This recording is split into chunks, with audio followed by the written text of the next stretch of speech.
안녕하십니까. 인문학 컨텐츠 연구소 2년 인사드립니다.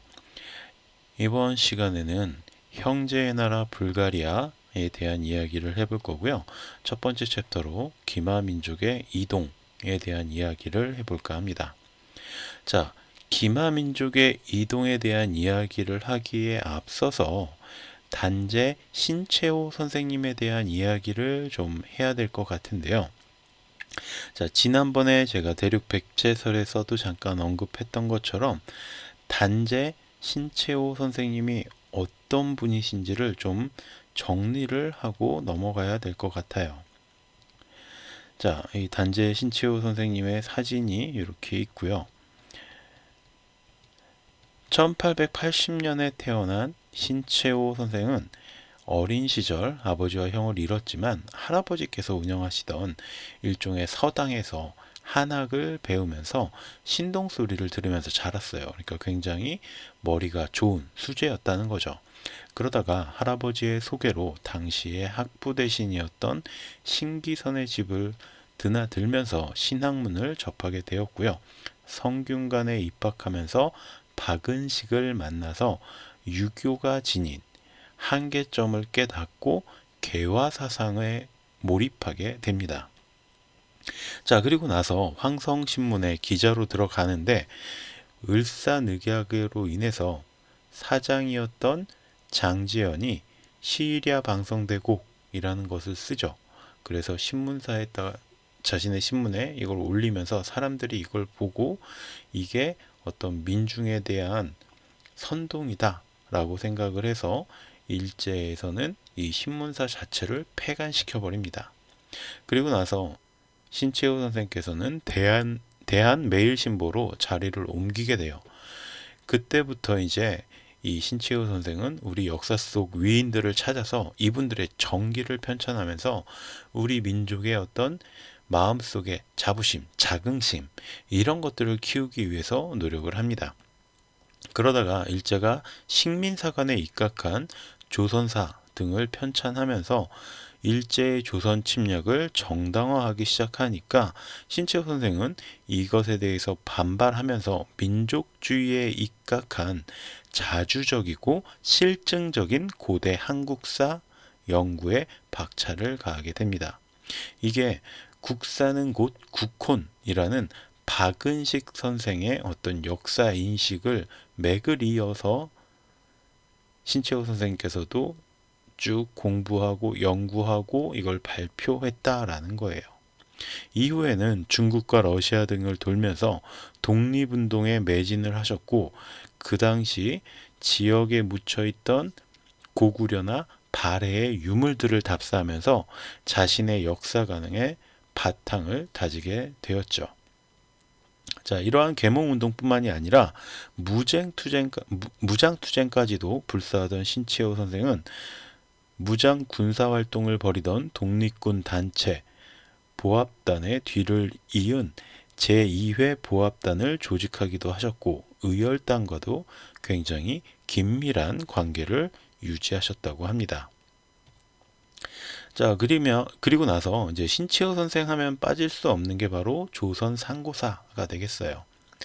1923년 1월에 상해에서 국민대표회의가 개최가 되니까 선생께서는 창조파에 가담을 해서 상해 임시정부를 해체하고 새로운 임시정부 수립을 하자라고 주장을 했어요. 그러니까 새로운 임시정부를 창조하자.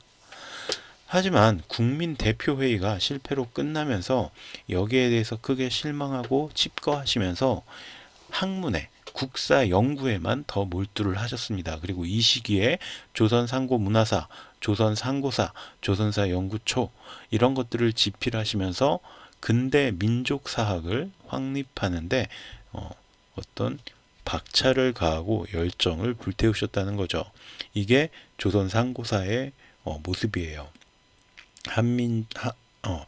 한국민족문화대백과에서 찾은 사진이고요.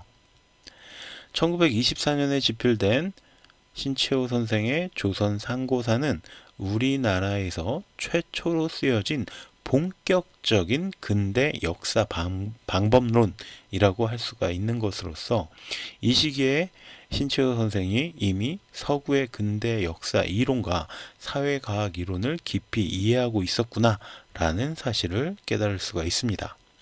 구래에 한국 사학에 대한 비판적 검토를 통하여 한국사의 자주적 체계화를 새롭게 시도한 이 선생의 포부와 구상이 잘 드러나 있는 역저다라고 표현할 수가 있죠. 하지만 오늘날에 이르러서 많은 지식인들이 이 조선 상고사의 내용을 지나치게 민족주의적이라고 폄하하는 경우들이 종종 있어요. 일본의 대동아 공영권을 바탕으로 한 식민지 사관이나 중국의 동북 공정을 바탕으로 한 역사관, 또 미국이나 유럽 각지의 나라들에서도 자신들의 역사를 과장하고 꾸미고 이러기에 바쁜데, 우리는 유독 우리 역사를 외면하는 것을 넘어서 비하하고 축소하면서 이게 바로 겸손의 미덕이다라고 교육을 하고 있는 거죠. 자, 어느 것이 옳다라고 지금 당장 말하기는 물론 어렵습니다.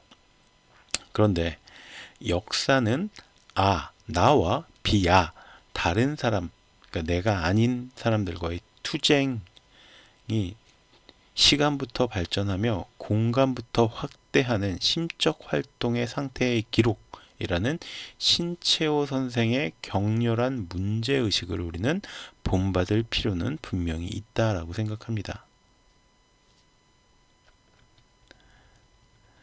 자, 신채호 선생은 난객의 신년만필이라고 본인이 쓰신 수필을 통해서 이렇게 이야기를 합니다.